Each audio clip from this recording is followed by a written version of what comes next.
This game looks completely ridiculous, but underneath all the weirdness is one of the most addictive roguelite progression loops I've played in a while, and the stranger it gets, the better it becomes. You're an employee of Rangus Meat Company, hired to do his dirty work and increase the meat supply.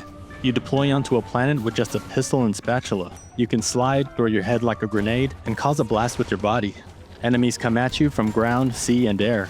At first it just looks like a cartoony third-person shooter, but once the killing starts, the game gets flipped on its head, pun intended. Enemies drop meat parts you can rip off and attach to your body.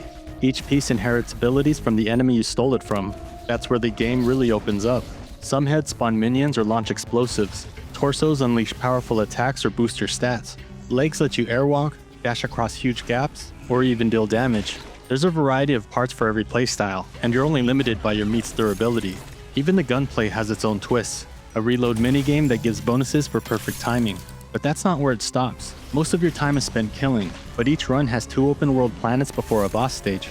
You can stick to the main objective, or wander off for side activities, like gathering resources, completing shrines, or tackling optional objectives for useful rewards. And gold enemies even drop artifacts, powerful consumables that can swing a run in your favor. But that freedom also comes with a catch.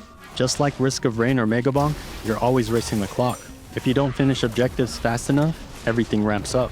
Aliens become enraged. The mob gets deep, in numbers. That's when your build starts to matter. Finding stronger meat becomes part of the strategy. You're constantly deciding which abilities are worth keeping as your build comes together. Everything you do earns XP, so getting stronger is the key to shaving time. And the game gives you a ridiculous number of ways to do it. You can morph weapons with elemental mods, strengthen meat abilities, stack damage, health, and luck. And that progression doesn't end when the run does.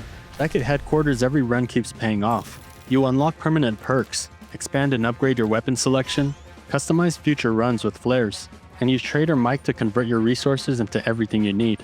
It sounds like a lot, but the codex really does a good job explaining everything. Once you're in the groove, it all clicks. You're constantly chasing stronger builds, unlocking new planets, and finding new ways to put your body together. That's what kept me coming back. The gunplay and movement feels smooth and satisfying. The gameplay loop definitely feels inspired by Helldivers 2, and the amount of upgrades and possible build combinations is impressive. I do think some balancing could make it even better. Things get overly chaotic at times, and resource requirements can feel like a grind. Adjusting enemy damage and increasing resource gains would make progression more enjoyable. Even so, I got pretty hooked on the progression systems, and it was mostly necessary. Higher difficulties reward more currency and rare resources, so putting together a tight build and improving skill-wise becomes a rewarding part of the process. And if you're looking for more games worth your time, check out my other videos where I uncover hidden gems you may have missed. Swapmeat is Backlog approved.